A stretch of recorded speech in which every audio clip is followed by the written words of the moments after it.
Thank you. Well, I guess I have to admit from the very beginning, we were summer people.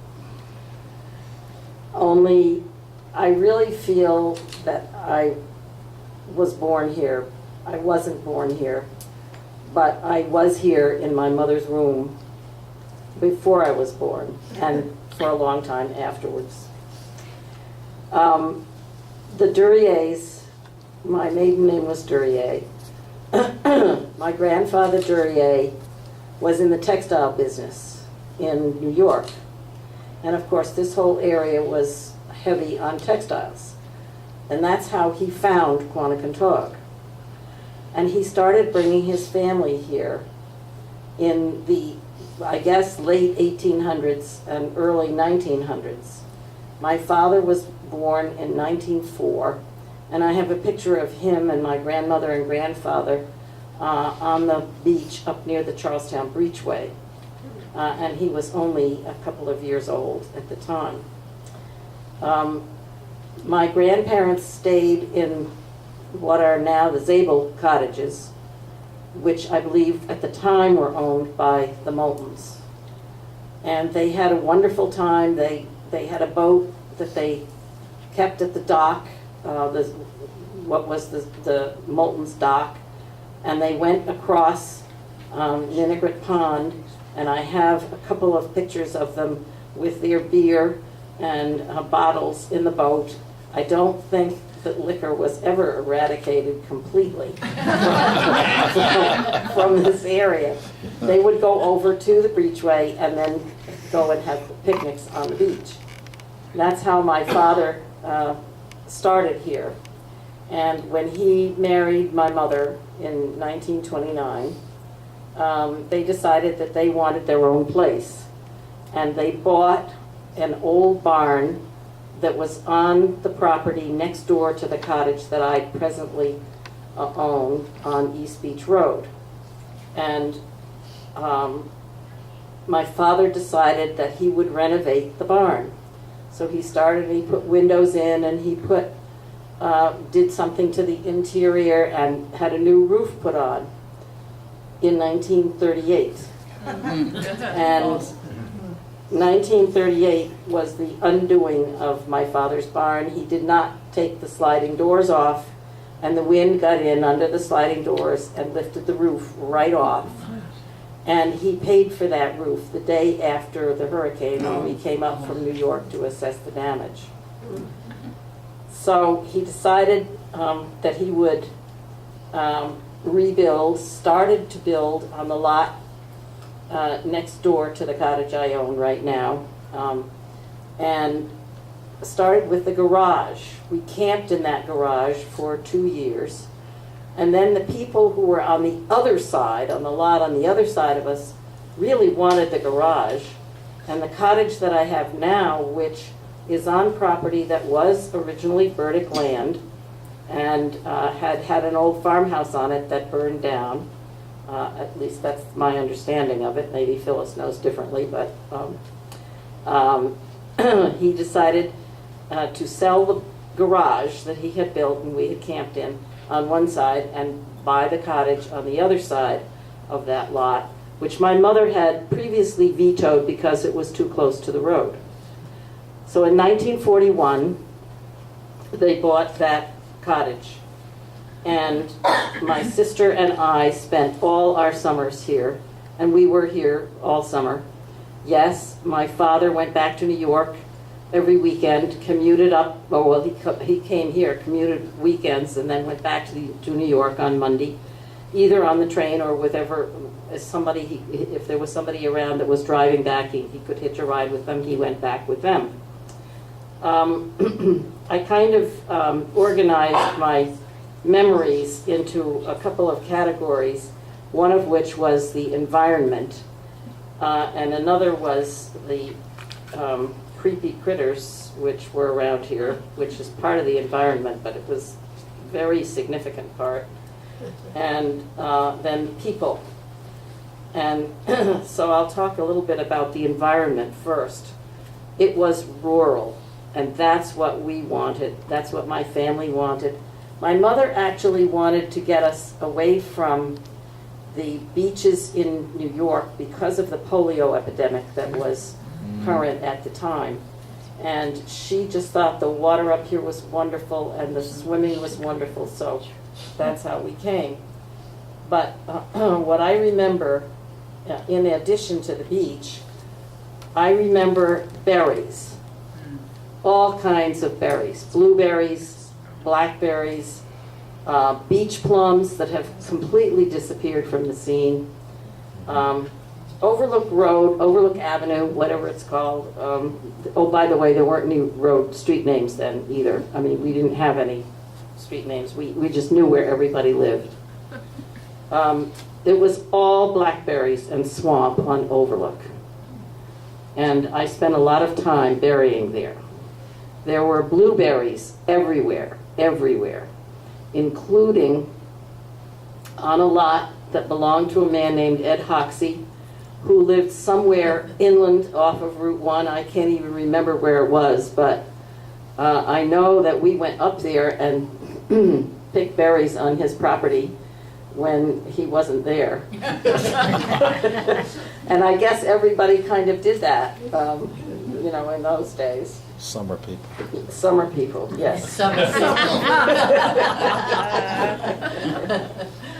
And my mother had made 100 jars of berry jelly in 1938. And what they had done, they put a fieldstone fireplace in the old barn, and the jellies were all on the mantelpiece of that fieldstone fireplace. There was one jar of jelly that didn't get broken. And my sister, my younger sister, was sick that fall, and we went home earlier than the hurricane. Because she was sick, we went back to New York. And her crib that she would have been sleeping in, some of the stones from that fireplace from the chimney fell onto that crib, and she would have been killed if we had been here. So her illness was a godsend that time. I mentioned the beach in connection with our environment. I remember the black sand. Some of you may have seen that black sand this summer, which it's really the first time I've seen it reappear in a long time. The black sand is iron, and it used to be much blacker than it was this year, and it was very, very hot. And my sister would come out of the water and run and roll in that black sand. I don't know why she did that. I can't imagine. I couldn't imagine doing it myself, but she did it. She loved it. There was also, during the war, there were starfish, and the ocean floor was covered with them at one point. It was really disagreeable to be going in the water when there were starfish under your feet. And there was also a lot of tar on our feet. There was oil on the beach from the ships and all, and there was tar. And our routine coming home from the beach was, you don't go in the house till you sit on the patio and take the nail polish remover and get the tar off of your feet. Well, we had to use kerosene oil. Oh, kerosene. Well, maybe, yeah, well, we were summer people. We were summer people, Phyllis. We did it on purpose. And then there were also man-of-war jellyfish. Now, there are jellyfish out there right now, and somebody told me the other day that she had seen men-of-war up at Charlestown Beach, but I haven't seen any down here recently. Another part of the environment was the field that was behind our house, which is now Hoxie Avenue. There was nothing there but open field, and you could see all the way from our cottage right across the field to the pond and the beach. My father taught me to drive on that dirt road that is now Hoxie Avenue. I have to mention the windmills that both the Moulton family and the Zabel family had at their homes. And I was very intrigued recently because I'm doing transcribing Gene Zabel's oral history, and one of his chores was to climb up the windmill and clean it up up there. And I can't imagine anybody doing that, but apparently he did. And of course there was Ninigret Pond, and we had a lot of fun crabbing. My sister would fall in the water every time we went down to the rocks to crab, but I never did. And we would get the crabs and sell them for a nickel a piece in the neighborhood. And she would go out, and she dared to do things that I didn't, but she would go out on a raft and paddle around with, there were some boys that lived down there near the pond, and one of them made a raft, and she went out and paddled the raft and fell off of that too. I had my mother's brother, my uncle, bought the chauffeur's cottage that belonged with the Zabel house, but it was across East Beach Road. It's where Ty and Elaine Briggs live right now. And they bought, and there's a picture of it, by the way, an old picture of it back on one of those boards in the back. And Uncle Bob had a boat and took us out on the pond, and it was always last minute. We never knew when he was going to go, but when he said we're going out in the boat, we all went. And that would be at 10 o'clock in the morning, and we would get home at 5 o'clock that night with no lunch and wondering if we were going to get home, but we did. We had a ball. I meant to tell you in connection with the beach that there were no phones on the beach in those days. That is very hard for me to get used to have cell phones all over the beach.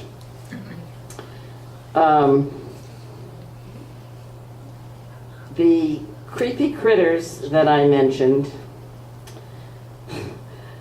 there were wildcats, and they came up on our porch, the front porch of the little cottage that we have, and scratched on the screen door at night. And we could hear them. And they were wildcats. And the people, some of the people, my uncle was pretty savvy as far as the natural creatures around, and he said absolutely they are wildcats. There were also snakes. There were rattlesnakes and copperheads, and I can remember blueberrying up toward the top of East Beach Road, and my mother said, uh-oh, that smells like cucumber. That means there is a copperhead snake somewhere in the area. So we took off out of there pretty quickly. And then one day we were blueberrying in the lot between my uncle's house, my uncle's cottage, and our cottage, where it's right where Paradise Lane is now. And the blueberries in there were fantastic. And it was lunchtime, and my mother said, well, I got to go home and make lunch. We went with her, but she sent me back to finish a bush that we had been working on. And when I got back, and I was by myself then, and I reached for the bush, and there was a rattlesnake coiled on the bush, rattling, and boy, I went home for lunch fast. It was very scary. There was a small cottage on what's now the Lynch property, which is directly across the street from us, and there was a snake in his garage once. I think it was a copperhead. And he had a terrible time getting that snake out of the garage, but I guess he did. I didn't say about the environment one thing that I meant to, and that was the darkness.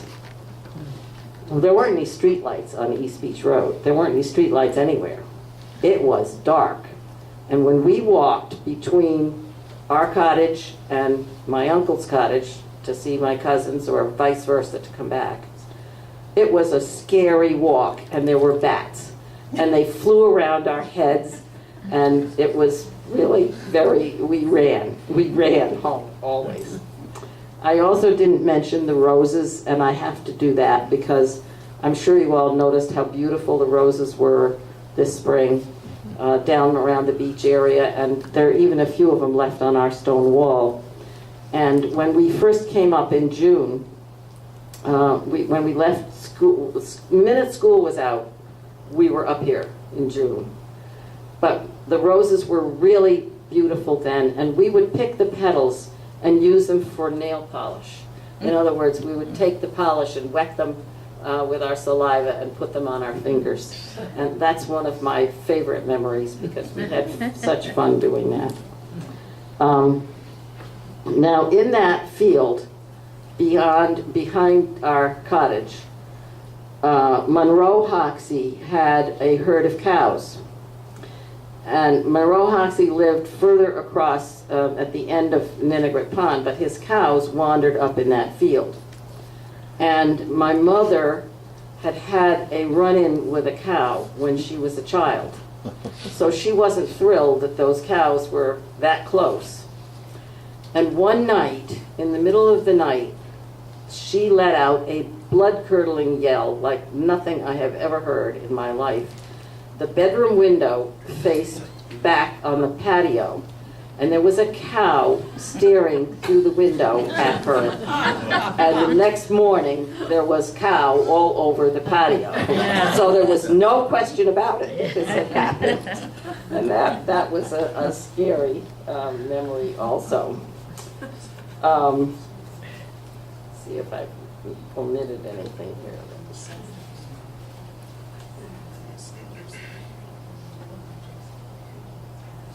Okay, and then the people. I have to tell you about the people. And there was talk. Phyllis, I think, talked about relatives, and my mother's instructions to us were: do not talk about anybody to anybody else because everybody here is related to each other. And they were. So we had to be very careful.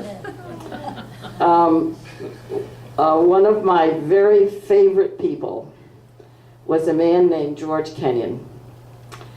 And he had a hay wagon that he would, you could hear it from my cottage is about halfway down from Route 1 to the beach. At my cottage, you could hear his hay wagon clattering coming down East Beach Road. And every kid on East Beach Road ran out to meet George Kenyon with his horses and climbed on the wagon and rode on it down to what is now the Arthur Gantz property. And where all those new houses, the Brigham's new house and everybody else's, that was all open field. And we spent the day with him haying. And as the hay was put on the wagon, we got higher and higher and higher because we were sitting on top of the hay. But the really interesting part was that before he started down East Beach Road, he stopped at Brightman's store. And he had a carton, and I mean a big carton like this, that he filled with candy. And he gave us candy, so we didn't miss lunch. We had candy on the hay wagon when he came every time. And that was a memory that I'll never forget either. And I'm sure that nobody like that is ever going to come down East Beach Road again. Mrs. Craig at the Blue Shutters was a wonderful person. And then there was old man Brightman who sat on a stool in his store. His sons were Henry, who did a lot of building and repair work, including one time when our cottage was struck by lightning, and the only damage was on the inside of the house, and he had to come and repair all that. And Kenny Brightman, who I dated for a while and had a good time with. Everybody enjoyed them. And then the square dances. And the square dances and the Hutchins boys are absolutely in my mind forever and ever and ever. One of them is sitting right here. We had the best time at those square dances, and this is why I enjoyed the recent square dance so much that we had. There were a lot of others, and believe me, they were strong. Those guys were strong, and they lifted us right up the floor and off the floor and twirled us around and around and around. Didn't you? Yes. You did. When we were coming up here early in the summer, we would leave our house in New York, wash our hair before we left, and set it.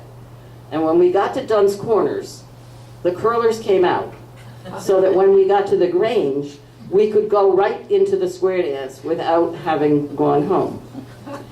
And the square dances were really fun. Nobody went with a date.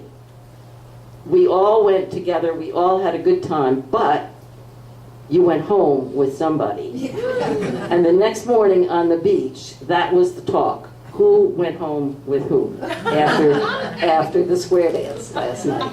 There was a lot of speculation. And I also have to tell you that besides the boys, there was a sister in the Hutchins family. And when my mother would go over there to buy eggs or milk or something, Mary Lou would come and say to my sister and me, "Come on, I'll take you up." And she took us up to the upstairs of the barn with broomsticks and taught us some of the square dance steps. And of course, we were happy to be doing that, but we were also particularly happy because we could see out the windows of the barn where the boys were working. And that's who we were looking at, really, and why we really enjoyed it up there. And actually, one of my cousins actually married John Hutchins, Dick's older brother. So there's a family connection there, too.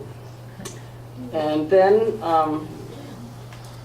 there were the Dinwoodies who lived down on near Hoxie Avenue. They actually lived, I think, on what is now Moulton Place. And Bob Dinwoodie and I went out for a while. We had a good time. And he was a funny guy. I really enjoyed him. And it was his habit to come through the field and up over the stone wall into our yard. Well, that was back in the days when we didn't have any garbage disposal or trash removal. My father had a garbage pit out there in the back. And once a week on the weekend when he came up, he would bury all the garbage. Well, Bob Dinwoodie came up one day and ran across the wall and jumped over and landed right in the newly filled garbage pit. And it knocked out his 2 front teeth. He got hurt, but he got over that and didn't hold it against me. And we had neighbors. Mary Kennedy had a house across the street from us where the Lynches are now. And she was a Scottish woman. One of her daughters got married, and the wedding was that was the first wedding that my sister and I ever attended, and it was just a fantastic event. She actually told me, join the credit union. Never mind a bank. Get into the credit union. And I have blessed her for that for years. Charlotte, we're going to have to move Okay. along, please. Okay. We're moving. Go right ahead. I think I'm the youngest of this group, maybe. And I'm more than a summer person. I was a year-round person. Our family was here. In fact, I was born in Foster, Rhode Island. There's 5 of us, and we were each born at a new address. We didn't move after the daughter was born. That was in Quonnie. We didn't own the farm. We operated the farm for Dr. Swanson. Dr. Swanson had a big place over in Shelter Harbor, the music colony, and he owned where Galapagos is now. He owned the Wilcox Tavern. And our original farmstead was across or near where Galapagos is now, about where the highway is built. In 1941, they jacked the house up. We lived in it for a couple weeks. It's now at its destination location, which is the second house. If you're going down West Beach Road, it's the second house on the right. There was a barn built in 1941 and other buildings. There was a chicken coop that was moved. Now I have to back up.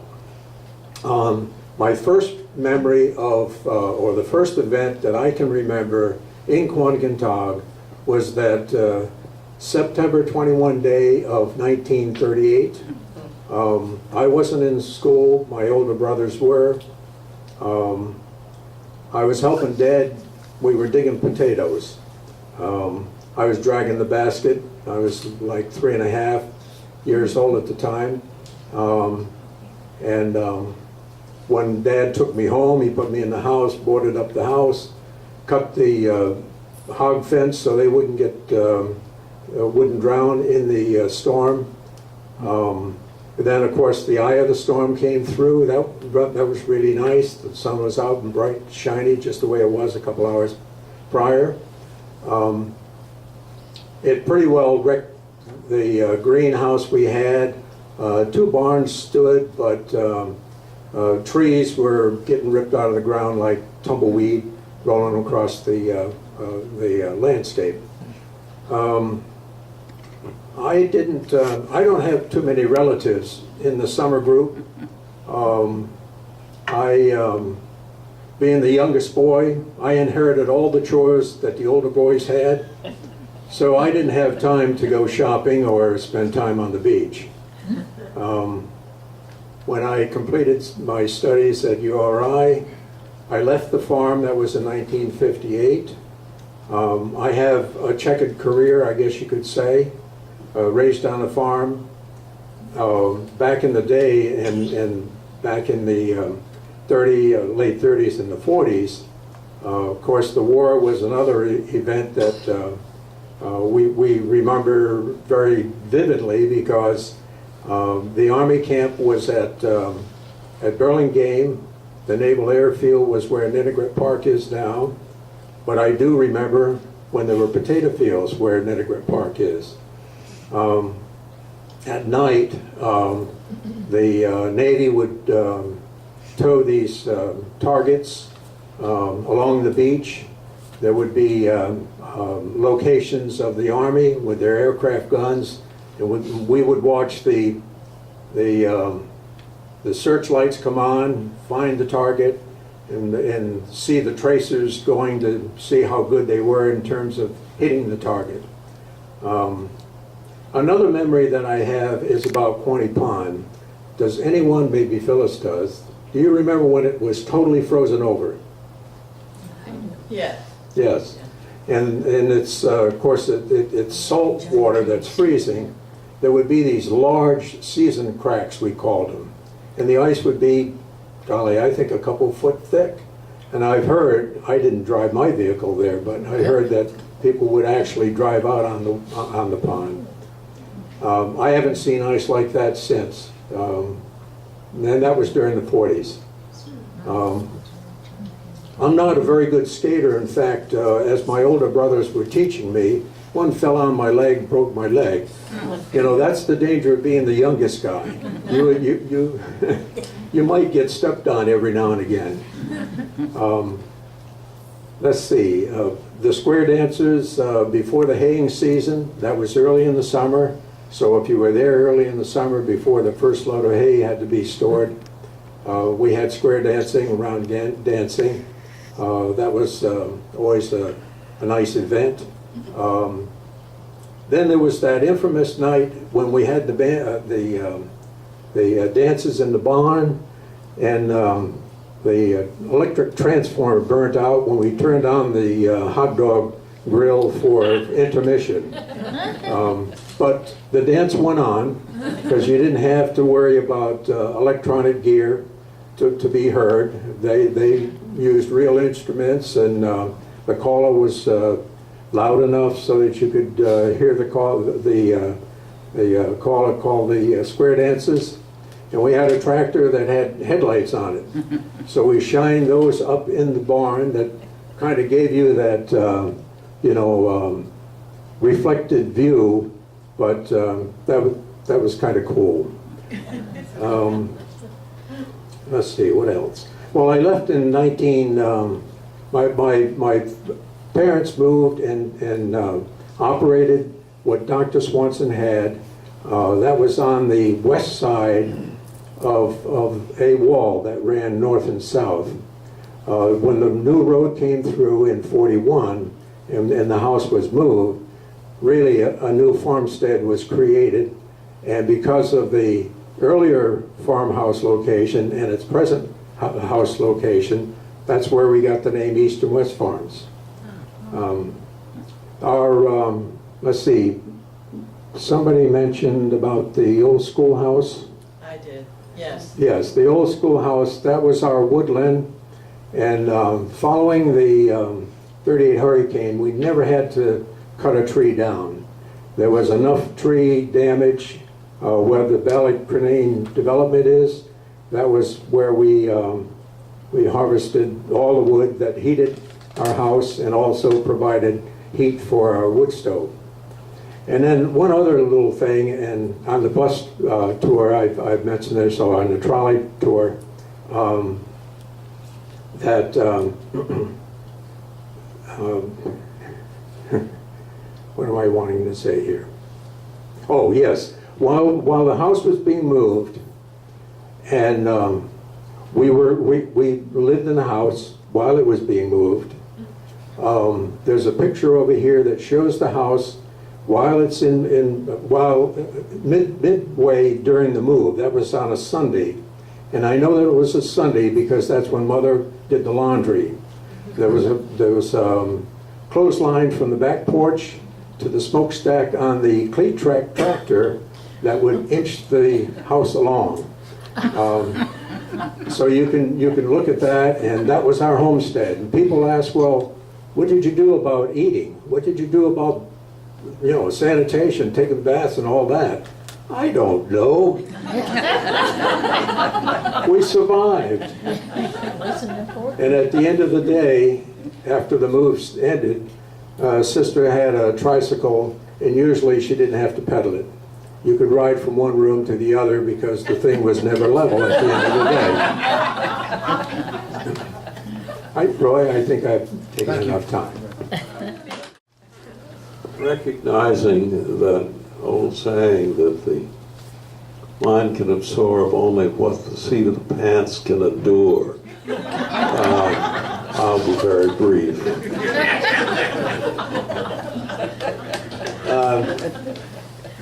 I'm told that I was brought to West Beach in 1926, the year of my birth. It was a vintage year. Let's hear it for 1926. 3 of us here, that's remarkable. My first actual memory was in 1930 when I could reach up and touch the top of the seawall in back of Picnic Rock, which is now spread around in pieces all over that area. That was quite a feat. I couldn't believe it, but my brother, somewhat older than I, used to be able to actually leap from the beach up onto the top of the wall, which I thought was close to Olympic prowess.